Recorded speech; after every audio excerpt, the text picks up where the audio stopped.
പാലാ നഗരസഭയെ 21കാരി ദിയ പുളിക്കക്കണ്ടം നയിക്കും. മായ രാഹുലിനാണ് vice chairperson. 12-നെതിരെ 14 വോട്ടിനാണ് ജയം. തെരഞ്ഞെടുപ്പിന് പിന്നാലെ പാലാ നഗരസഭയിൽ ഭരണ പ്രതിപക്ഷ അംഗങ്ങൾ തമ്മിൽ തർക്കമുണ്ടായി. മായ രാഹുലിനെ അഭിനന്ദിക്കുന്നതിന് ഇടയിലാണ് തർക്കമുണ്ടായത്. പിന്തുണ തേടുന്ന സമയത്ത് ചിലർ മോശമായ സന്ദേശങ്ങൾ അയച്ചെന്ന UDF അംഗത്തിന്റെ ആരോപണമാണ് തർക്കത്തിന് കാരണം. തർക്കത്തിന് പിന്നാലെ LDF അംഗങ്ങൾ കൌൺസിൽ ഹാളിൽ നിന്ന് ഇറങ്ങിപ്പോയി. അല്ല അതൊരു എല്ലാവർക്കും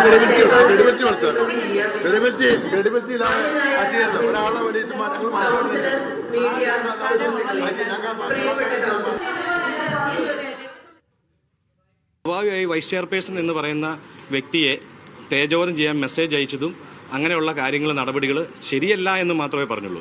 പക്ഷെ അതിന് അവർ പറഞ്ഞത് ഞാൻ എന്തോ പറഞ്ഞു എന്നൊക്കെ പറഞ്ഞുകൊണ്ട് വാക്കൗട്ട് ചെയ്തു പോയി. അതവരുടെ സംസ്കാര ശൂന്യതയാണ്. മോശം സന്ദേശമെന്നല്ല. മോശം സന്ദേശം എന്ന് പറഞ്ഞാൽ അത് ജയിക്കില്ല എന്ന് പറയുമ്പോൾ ഹട്ട് ചെയ്യുന്നൊരു സന്ദേശമല്ലേ അത്. ആ സന്ദേശം മോശം തന്നെയല്ലേ അത്. വാക്കെന്ന് പറഞ്ഞാൽ ഞാൻ പറഞ്ഞല്ലോ, വൃത്തികെട്ടതോ അങ്ങനെ മോശമുള്ള രീതിയിലുള്ള വാക്കുകൾ ഞാൻ പറഞ്ഞിട്ടില്ല. ഇപ്പോഴത്തെ സംഭവം തീർച്ചയായിട്ടും നമ്മളെ സംബന്ധിച്ചറിയാം. നമ്മളെ സംബന്ധിച്ച് രണ്ട് മുന്നണികൾ തമ്മിൽ ഭരിച്ചപ്പോൾ തീർച്ചയായിട്ടും ഇടതുപക്ഷ മുന്നണിക്കാണ് കൂടുതൽ സീറ്റുകൾ കിട്ടുക. പക്ഷേ സാങ്കേതികമായിട്ട് സ്വതന്ത്ര പിന്തുണയോടുകൂടി ഞങ്ങൾ ഭരിക്കാൻ ആഗ്രഹിച്ചില്ല. അതുകൊണ്ട് സ്വാഭാവികമായിട്ട് ഞങ്ങൾ പ്രതിപക്ഷത്തിരിക്കാൻ മാന്യമായിട്ട് തീരുമാനിച്ചു.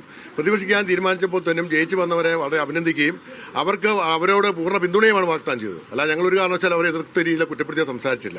പക്ഷേ വളരെ യാദൃശ്യം എന്ന് പറയട്ടെ, പാലാ നഗരസഭയ്ക്ക് പാലാ മുനിസിപ്പൽ കൗൺസിലിന് നാണക്കേടുണ്ടാക്കുന്ന രീതിയിൽ ഒരു കൗൺസിലർ പറഞ്ഞത് എന്താ, ആരോ ഒരാൾ മായ രാഹുലിന് ഒരു മെസ്സേജ് ഇട്ടു എന്നാണ് പറഞ്ഞത്. സോ അത് അദ്ദേഹം പറഞ്ഞ് വേറെ ആരുടെയും പേര് പറഞ്ഞില്ല. അത് ആരാണ് അദ്ദേഹം പറഞ്ഞ് മാന്യമായിട്ടാണ് പറഞ്ഞത്.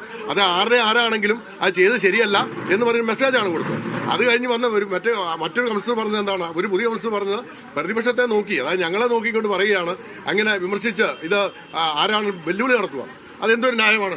ഞങ്ങൾ പറയുന്നത് അതിനകത്ത് 26 പേരെ സംശയത്തിൽ നിർത്തിയില്ലേ? ഒരു മെസ്സേജ് ഇട്ടു, അല്ലെങ്കിൽ മോശമായ മെസ്സേജ് ഇട്ടു, അല്ലെങ്കിൽ ഭീഷണിപ്പെടുത്തി മെസ്സേജ് ഇട്ടെങ്കിൽ അതിനിവിടെ സൈബർ കേസുള്ള നിയമപരമായ നടപടികളുണ്ട്. ഞങ്ങൾ വെല്ലുവിളിക്കുക. അവർക്ക് ഞങ്ങളുടെ ഉൾപ്പെടെ ഫോൺ കൊടുക്കാൻ തയ്യാറാ.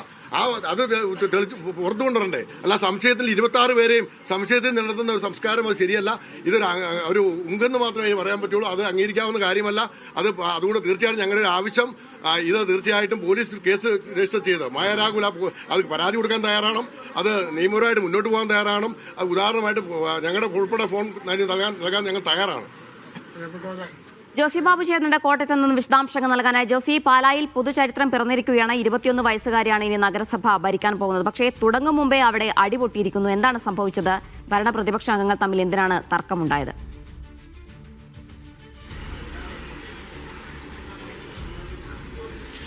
ജീന കെയർ, സംസ്ഥാനത്തെ രാഷ്ട്രീയത്തിൽ ഏറ്റവും ശ്രദ്ധയാകർഷിച്ച മത്സരം നടന്നത്, അല്ലെങ്കിൽ തെരഞ്ഞെടുപ്പ് നടന്നത് പാലാ നഗരസഭയിലാണ്. രാജ്യത്തെ തന്നെ ഏറ്റവും പ്രായം കുറഞ്ഞ നഗരസഭാ അധ്യക്ഷ ചുമതലയേറ്റ് ഇന്ന് പാലാ നഗരസഭയിൽ സ്വതന്ത്രമായി മത്സരിച്ച് ജയിച്ച ദിയ പുളിക്കക്കണ്ടമാണ് പുതിയ ചുമതലയേറ്റ് പുതിയ ചരിത്രം രചിച്ചത്.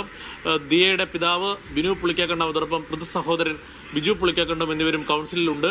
ഇവരുടെ പിന്തുണ, ഈ സ്വതന്ത്രയുടെ പിന്തുണയോടുകൂടിയാണ് UDF ഭരണം ഉറപ്പിച്ചത്. അതോടൊപ്പം തന്നെ മറ്റൊരു സ്വതന്ത്രയായ മായ രാഹുലിനെ വൈസ് ചെയർപേഴ്സണായും തെരഞ്ഞെടുത്തു. എന്തായാലും ഏറെക്കാലങ്ങളായി പാലാ നഗരസഭയിലെ ഭരണം നിയന്ത്രിച്ചിരുന്ന കേരള കോൺഗ്രസ് മാണി വിഭാഗം പ്രതിപക്ഷ സ്ഥാനത്തേക്ക് പോയി എന്നതും ഈ ഇന്നത്തെ തെരഞ്ഞെടുപ്പിന്റെയും അല്ലെങ്കിൽ പാലയിലെ രാഷ്ട്രീയത്തിന്റെയും ഒരു രാഷ്ട്രീയ കൗതുകമായി ഇപ്പോൾ നിലനിൽക്കുകയാണ്. എന്തായാലും ഉച്ചയ്ക്ക് ശേഷം ആണ് വൈസ് ചെയർപേഴ്സൺ തെരഞ്ഞെടുപ്പുമായി ബന്ധപ്പെട്ടുകൊണ്ടാണ് പിന്നീട് LDF UDF തർക്കമുണ്ടാകുന്നത്. വൈസ് ചെയർപേഴ്സണായി തെരഞ്ഞെടുപ്പ് നടക്കുന്നതിനിടെ അഭിനന്ദന ചടങ്ങുകൾ നടക്കുമ്പോൾ ഈ UDF കൗൺസിലറായ ടോണി ഇത്തരത്തിൽ നടത്തിയൊരു പരാമർശത്തെ ചൊല്ലിയാണ് LDF പ്രതിഷേധമുയർത്തിയത്.